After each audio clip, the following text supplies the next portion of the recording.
Bonjour Marika. C'est donc Abdelaziz Abad qui est auditionné aujourd'hui au tribunal judiciaire.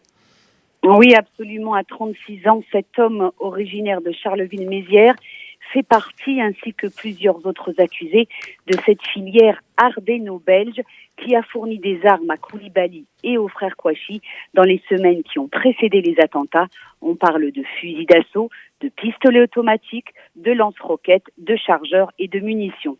Mis en examen en avril 2017, Abad encourt 20 ans de réclusion criminelle pour association de malfaiteurs terroristes. Alors, l'interrogatoire de ce matin est mené par le président de la Cour, Régis de Jorna, qui tente de débroussailler les déclarations toutes plus contradictoires les unes que les autres, faites par l'accusé pendant sa garde à vue, puis pendant ses auditions devant la juge d'instruction. Ce qui ressort, c'est qu'Abdelaziz Abad a été en lien avec le garagiste belge de Charleroi qui a trouvé des armes. Il a également été en contact, et sa téléphonie le prouve, avec Ali Reza Polat, ce très proche de Koulibaly, qui risque, lui, la perpétuité dans ce procès. Abad aurait même rencontré Saïd Kouachi quelques semaines avant l'attentat de Charlie Hebdo, mais là encore, les versions s'entrechoquent. Pour résumer, je dirais qu'Abad a rencontré en novembre 2014 l'ancien petit ami de sa sœur, un certain Marouane. Lui-même était accompagné d'un individu qui pourrait être Saïd Kouachi. Les deux hommes cherchaient des armes, des kalachnikovs, des armes de poing et des chargeurs.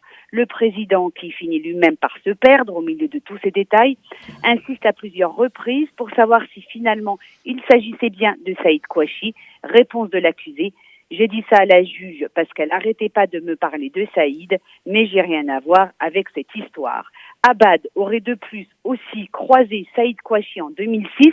C'est en tout cas ce qu'il avait affirmé en garde à vue, mais une nouvelle fois, impossible ce matin de lui faire confirmer ou infirmer cette déclaration. Il était déguisé avec un béret et un bombardier, dit-il. Ils m'ont sorti des photos. Il y en a une qui m'a fait dire que c'était peut-être le mec de Charlie Hebdo, mais je suis pas sûre. Au cours de cette matinée, vous l'aurez compris, pour le moins compliqué, il est aussi question d'un voyage en région parisienne, à Grigny, au domicile d'Ali Reza Polat.